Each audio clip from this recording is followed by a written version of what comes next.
নলডাঙ্গা আসাদুলের দুটি কিডনি অকেজ, সাহায্যের জন্য আবেদন করেছেন তিনি। আসাদুল বলেন, ছোট থেকে এখন বয়স 22 বছর চলছে। আমার একটা কিডনি ড্যামেজ হয়ে গেছে। আর ইন্ডিয়া যাওয়ার মতন সমর্থ হচ্ছে না।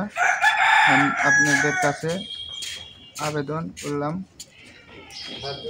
সাহায্য চাচ্ছি, আপনারা সহযোগিতা করবেন। আগে ওষুধ খেয়ে চলাফেরা করতে পারতাম, এখন আর ওষুধেও কাজ করছে না। আমি আরো 10 জনের মতো স্বাভাবিকভাবে চলাফেরা করতে চাই, সুস্থ হয়ে বাঁচতে চাই। আসাদুল ইসলামের দুটি কিডনি অকেজো হয়ে গেছে। অর্থের অভাবে কিডনি প্রতিস্থাপন করতে পারছেন না তিনি। সামর্থ্য অনুযায়ী আমাকে সাহায্য করে স্বাভাবিক জীবনে ফিরিয়ে দিন, এমনই আকুতি জানিয়েছেন নাটোর জেলার নলডাঙ্গা উপজেলা পিপরুল ইউনিয়নের ঠাকুর লক্ষ্মীকুল গ্রামে আব্দুস সোবহানের ছেলে মোহাম্মদ আসাদুল ইসলাম। তিনি দরিদ্র কৃষক পরিবারের সন্তান। আসাদুল এবার নাটোরের দীঘাপতিয়া MK কলেজ থেকে HSC পাশ করেছেন। 2009 সালে তার কিডনি জটিলতা ধরা পড়ে। তখন থেকে তার পরিবার চিকিৎসা খরচ চালিয়েছেন। ছেলের চিকিৎসা ব্যয় বহন করতে গিয়ে সবকিছু হারিয়েছেন পরিবার। এখন তার চিকিৎসা খরচ চালাতে পারছেন না পরিবার। চিকিৎসক বলেছেন দ্রুত আসাদুলের কিডনি প্রতিস্থাপন করতে হবে। ইতিমধ্যে কিডনি প্রতিস্থাপনের জন্য প্রস্তুতি নেওয়া হয়েছে। তাই অতি দ্রুত ভারতে কিডনি অপারেশন করতে চান আসাদুল। এর জন্য প্রায় 20 লক্ষ টাকা প্রয়োজন। তার পরিবারের পক্ষে এই খরচ বহন করা সম্ভব নয়। এলাকাবাসী ও ইউপি সদস্য মোহাম্মদ মুজিবুর রহমান মুজি বলেন, আমার 1 নম্বর ওয়ার্ডের ঠাকুরলকুল গ্রামের সোবানের ছেলে, তাই আসাদুল নাম। দীর্ঘদিন থেকে ছোটোকাল থেকে একটা কিডনি নষ্ট হয়ে গেছে, আরেকটা কিডনি নষ্ট হয়ে যাচ্ছে। ইন্ডিয়ার যাওয়ার মতন আর কোনো পরিস্থিতি নাই। যে আপনারা বিত্তবান যারা আছেন তারা যদি একটু সহযোগিতার হাত বাড়াইতেন। আসাদুলের বড় ভাই মোহাম্মদ আনিসুর রহমান বলেন, একমাত্র চায়ের দোকানে উপার্জনের জায়গা, এটা ছাড়া আমাদের উপার্জনের কোনো অবস্থা নাই। বাইরে চিকিৎসা করতে হবে, এটা তো আমাদের দ্বারা সম্ভব হচ্ছে না।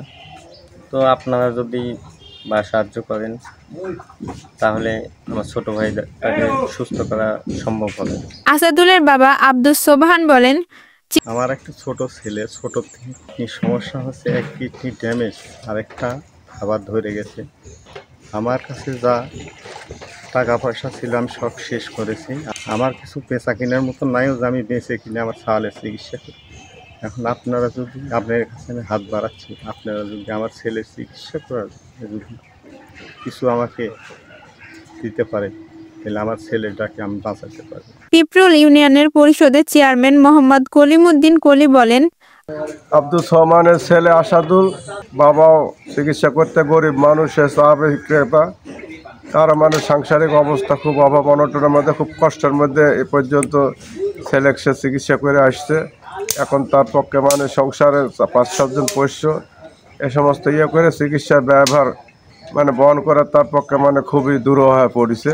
এই ছেলের উন্নত চিকিৎসার জন্য ভারতে যাওয়া দরকার। এখানে অনেক টাকা পয়সার দরকার। যারা বর্তমান সমাজে যারা বিত্তবান ব্যক্তি আছে তাদের কাছে আমার আহ্বান, আপনারা সবাই একটু সহযোগিতার হাত বাড়ায় দিয়ে এই ছেলের একটা সুচিকিৎসার ব্যবস্থা করার জন্য আমি সকলের কাছে মানে বিনীতভাবে নিবেদন করছি, আপনারা সবাই সহযোগিতার হাত বাড়িয়ে দিয়ে যাতে ছেলেটাকে বেঁচে থাকার মতন একটা মানে মানসিক অবস্থা সৃষ্টি হয়।